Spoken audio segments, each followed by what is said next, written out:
During that same media scrum, Tony Khan did confirm Andrade is indeed done with the company. His contract expired the next day, December 31st. He's a free agent as of January 1st. He's done with AEW. Fightful came out soon after and reported that I guess there was some sort of a fight between the two sides on Wednesday. Andrade made it clear that he wanted out and that he wasn't re-signing. I don't know if his contract was up on January 1st. Tony Khan made it sound like it was. I don't think this is an early release type thing. Tony Khan made it sound like they're on good terms, but again, he could be lying. Who knows? They left on amicable terms. But Andrade is indeed gone from WWE, or rather from AEW, probably on his way back to WWE. That would have been one of my predictions for this year, that we could see Andrade back in WWE at some point. And that seems to be happening sooner rather than later. So, your thoughts on the Andrade departure from AEW? I'm not surprised. I feel like he had, like I said, we just talked about it earlier, he had some issues with Sammy Guevara, like got suspended, punched him in the face, even though he told Tony he wasn't going to do it and still did it. I just feel like he never really got his footing originally. I mean, he had those matches with Cody, but I don't know, he just seemed like another guy he was in like the faction with. He had a ton of different managers too, like Vicky, Chavo. Is his name Alex? Not Alex. The other guy. Jose. Was that his name? Jose the assistant? Oh, Jose the assistant. You're correct. And he also just had CJ Perry recently too. Yeah. So he had CJ Perry. I feel like once he was on Collision, he might have kind of got his footing a little bit better. But I kind of figured once his contract was up, especially with Triple H back in charge. I mean, his wife works at WWE too. I felt like once that came up, he was probably going back to WWE, and I think seemingly that's where he'll be going. I mean, I didn't think he had like a terrible run. It wasn't the greatest. I feel like they just barely used him. I mean, like Miro, I guess you could put that in the same kind of conversation. But no, I think it was fine for what it was, but I wasn't shocked once I heard his contract was up that he was not re-signing. Yeah, I mean, it was underwhelming. I mean, for a guy that had a lot of buzz when he left WWE 3 years ago, you would think that he would have made a bigger splash in AEW. And I mean, even his debut was botched, dude. If you go back and watch his debut, like Vicky came out, and it was just the way that it was done was terrible. He had a terrible debut, and he ended up not wrestling for like months. And they did the Pac feud that ended up going nowhere. They got bumped from All Out. I think that was an injury thing, though. He did not end up having a singles match on pay-per-view until World's End, where he lost to Miro, and what was a good match. A little long, but a good match. And now he's gone from the company. So at least they wrote him out, which was well done. They could have very easily pulled like a... It's not a Lex Luger situation. I saw people saying that the other day. It wouldn't be the exact same thing.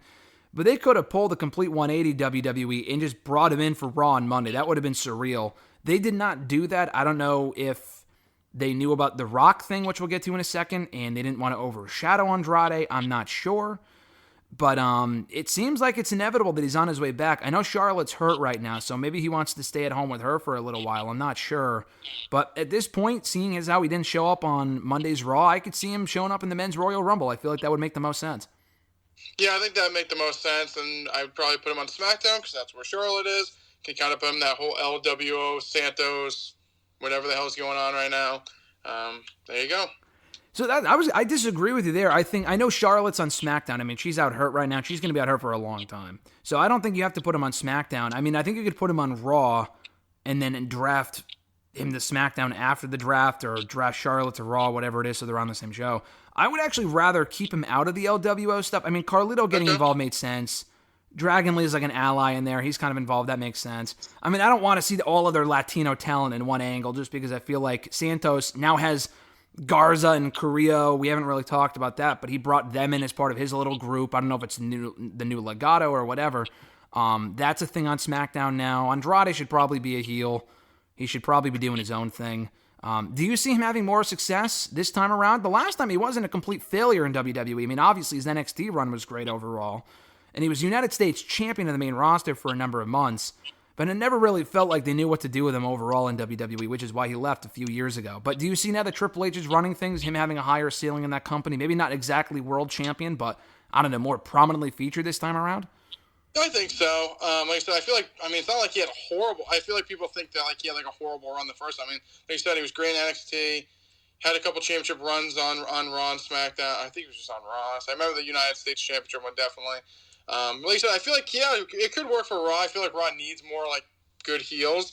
I mean, they really don't have anyone but, besides Judgment Day and Drew. I mean, the well run's pretty dry there. So, I mean, him going on Raw, they have so many over baby faces.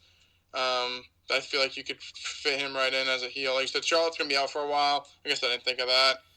So she doesn't have to go right to SmackDown. They could either draft them both or whatever the hell happens in the draft. But she's not going to be back within probably the year. So he can go to either Raw or SmackDown. It won't totally matter right now. So I think he'll be a heel.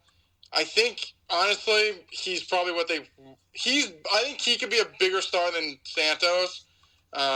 Okay, interesting. So, I mean, I think so. I like Andrade a lot more than Santos. I mean, his NXT run alone, I feel like, was great. Obviously, it didn't really translate when he went to main roster, but I feel like if I had to put money on anyone to be like the big new Latino star, I'd put it all on Andrade. I mean, actually, you really have three. I mean, they have a lot of Latino stars, which is great, but you honestly kind of have three options with Dragon Lee, and Dragon Lee's incredible too. He's more of like the Rey masked Marvel than obviously Santos or Andrade is. It's interesting you say that. I'm sticking by what I've said in the past. I think Santos has a higher ceiling than Andrade, and I'm not just saying that because Andrade's been there, done that, always washed. I mean, he's not washed. The guy's still great. He's obviously older at this point. I mean, Santos isn't a spring chicken either.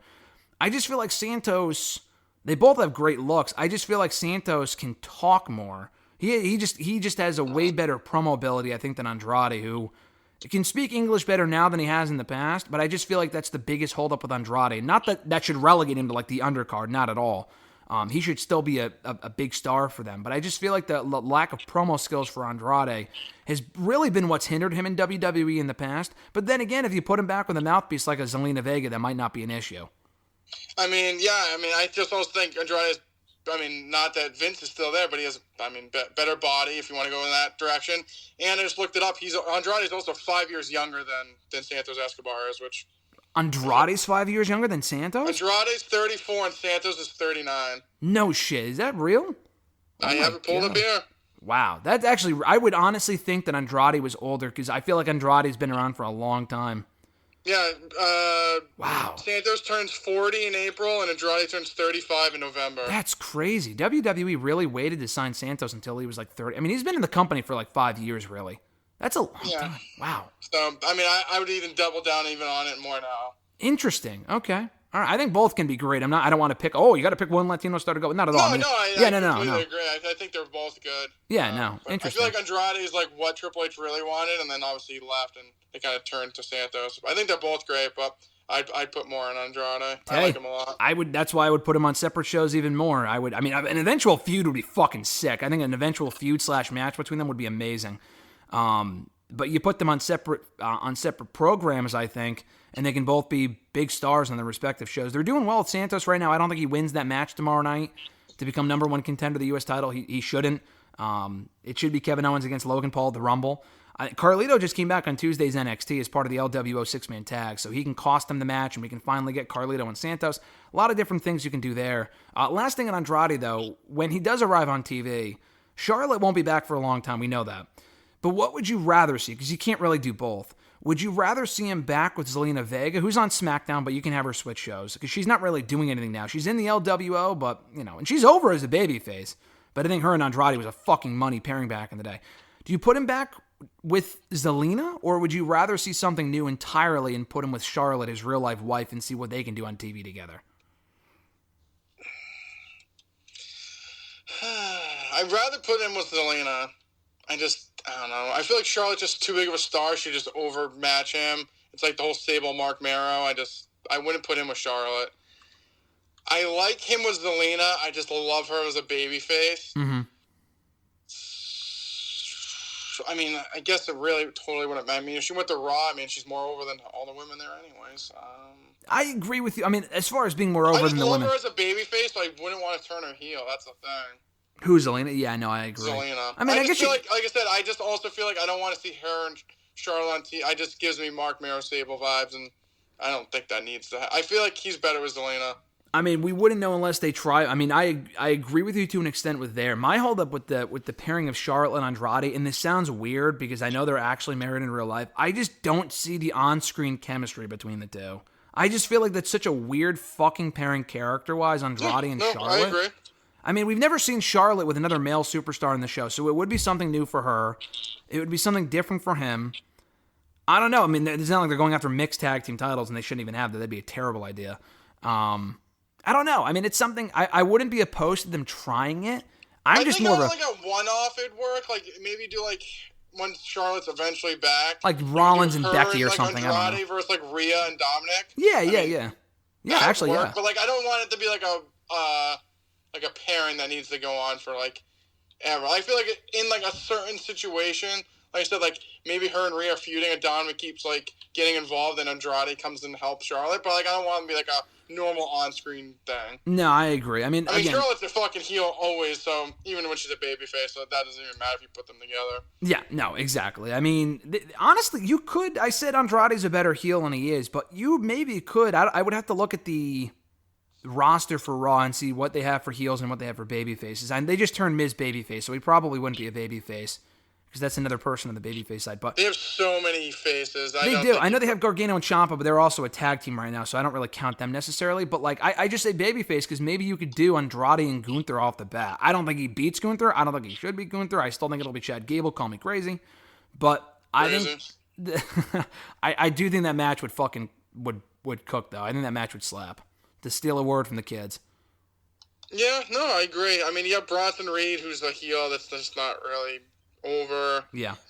Imperium, Viking Raiders. Yeah, they have Ivar. Ivar's, he's fine. He's fine. I know you don't really care, but Into Sheer. Yeah, that's literally all the heels I see, just quick glance. And Gunther, everyone obviously. Else is a babyface that's extremely over, so. Yeah. Okay, maybe they can turn him heel instead. Maybe they can have him as a heel. I like Zelina as a babyface, though, so I don't know. I guess we'll see what they do with him in due time.